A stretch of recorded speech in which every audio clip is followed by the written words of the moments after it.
People's Food Co-op is your neighborhood grocery store owned by 12,000 of your friends and neighbors.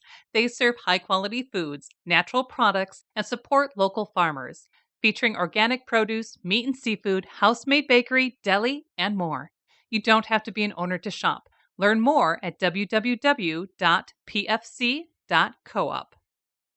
Prevention is the key to a healthy life. That's why Gunderson Health encourages you to learn about vaccines and how they can help you and your loved ones stay healthy. Vaccines protect against preventable diseases and viruses by boosting your body's defenses. Visit GundersonHealthFacts.com to learn more.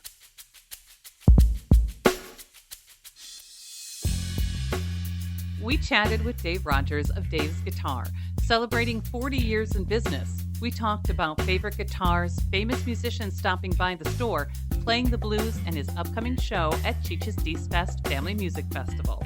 Listen to our podcast at lacrosselocal.com or your preferred podcast app. I'm Amy. And I'm Brent. And this is Lacrosse Local.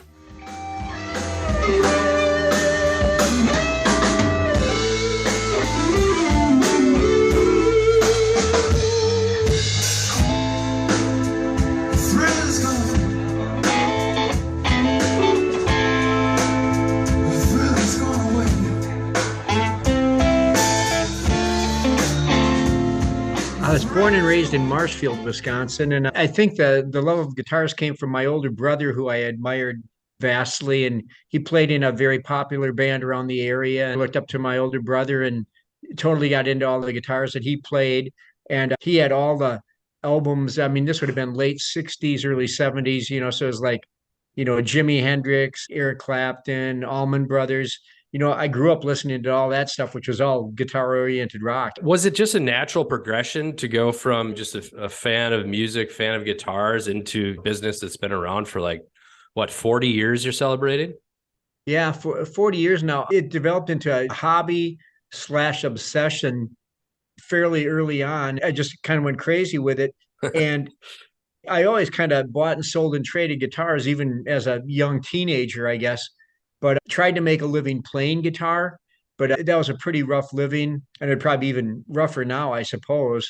I was in my early 20s and I got a job at a music store, and kind of that store was going out of business. The couple were retiring, and so I started just doing repairs on my own in a little trailer home and buying and selling guitars a little bit. And it just kind of worked out to a point where I got busy enough where I rented out a small space and did it, and starting when I was 25 years old in 1982. What was the original store in La Crosse? Yeah, original store was in La Crosse. I remember actually talking to someone about your website and just the national traffic that you get in terms of people coming to that site. I mean, it's national and international coverage that people know about you, know about your guitars, and know about the service that you provide. We've been blessed and lucky that way. I mean, again, it's a hobby that turned into an obsession that turned out to be a fairly good business. And all the guys working here, I mean, it's like it's all.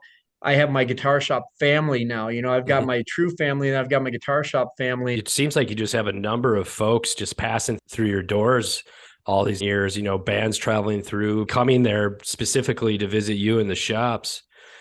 Oh my goodness. Yeah. I mean, I've always been a huge Eric Clapton fan, and selling my first guitar that I ever sold to him was a big deal. Another thing, Cheap Trick, who were my idols as a young man. The first guitar I ever sold as a business was to Rick Nielsen from Cheap Trick.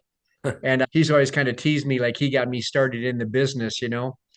So Eric Clapton, Bob Dylan, we sold guitars to, Rolling Stones. God, the list goes on and on. And some of the nicest people, Greg Martin from Kentucky Headhunters, Vince Gill has been in here many a time. We even offered to close the store for him or I offered to come in here on a Sunday when he was playing here in town. We were closed and he was like going, "Oh my God, Dave, I wouldn't make you come in on your day off." So he made a special trip over on Saturday, and the store is jammed full of people. He pulls up in his tour bus and comes in and visits at the shop, and was just the nicest person to all the people. I was like going, "Hey, we can just have you upstairs. You can play whatever you want, and nobody will bother you." He's like, "No, no, no." And he was signing autographs for everybody. And I remember one time Brad Paisley flew in early for a gig so he could come and visit the store. Just the nicest people. Do you have a favorite guitar? I have a favorite, my favorite guitar is a late 50s, like a 57 Stratocaster. Always been my go-to, my favorite guitar. What can people expect from your live shows for Dees Fest? Well, it's basically guitar oriented, blues rock. I mean, definitely there's some Santana flavor, some Clapton flavor, Robert Cray. I mean, all people that are heroes of mine that you can't help but being influenced by. Is that always your genre, is the blues? Is that something you just from the Oh, beginning that's always been your oh, focus? yeah, it really has. I mean, and it goes back to the late '60s, where is probably you'd call it second generation blues, like the Allman Brothers and Mm. Cream, what they were doing. It's all blues based, but it's kind of like the next generation blues. What are you listening to right now? Or is there always like the classic albums you go back to? Is there anything in your car that you're spinning right now? One and he's not so new at all, but one guy who I've paid attention to a little bit lately is Joe Bonamassa, just because he's become Oh, yeah. friends. We're kind of dual guitar collectors and guitar geeks, I guess. And he's invited me to a couple of his shows, and he's an interesting. He's not a new talent. He's been around for a long, long time, but he's new to me, I guess. I'm a huge Santana fan. I listen to a lot of Santana, Robert Cray. Yeah, that's kind of the majors for me, I guess. Don't you usually take on the role of Santana when down at Moon Tunes? Is that you or is that someone They else? usually ask me to. Yeah, yeah, You're always the go-to for Santana down at Moon I Tunes. Well, guess so. I'm Someday they'll find somebody younger, prettier, and better to do it. But so far they've been going to me. yeah, I doubt that. But so Dees Fest in July, really excited for it. It's really nice to see, some local bands coming to play that festival. What are your connections with Greg? I know you help out with the festival. You donate some gear. Is this Well, something you he's enjoy been playing? he's such a guy, such a great promoter and a promoter of live music that how can you not help but love the guy and want to help him out or whatever. So I've always tried to do the backline for him anytime I could, for any of his festivals and any of the stuff he does. And my God, what a good thing he does for live music in this area. Awesome. So if anyone wants to check out more from you, they just head over to davesguitar.com and they can find all the information on the different shops, but also Dave Rogers Blues Band on Facebook. Are you on Instagram? Are you on TikTok? Are you on anything else? Oh boy, I'm such a low tech kind of guy. No, I still have an old guitar that I plugged in with a single cord into an old amp, and that's about as technical as I get. We'll get the guy who set up this Zoom to start you a TikTok. I'm sure you'd crush it. So, Yeah, well, there you go. I'll get him to work on that. awesome.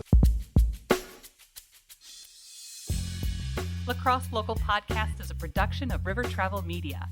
Do you have an interview idea you'd like to share with us? Message us on Facebook at Lacrosse Local. Find out more about us at lacrosselocal.com, and you can subscribe to the Lacrosse Local Podcast on your favorite podcast app. If you like us, rate us 5 stars. We appreciate it.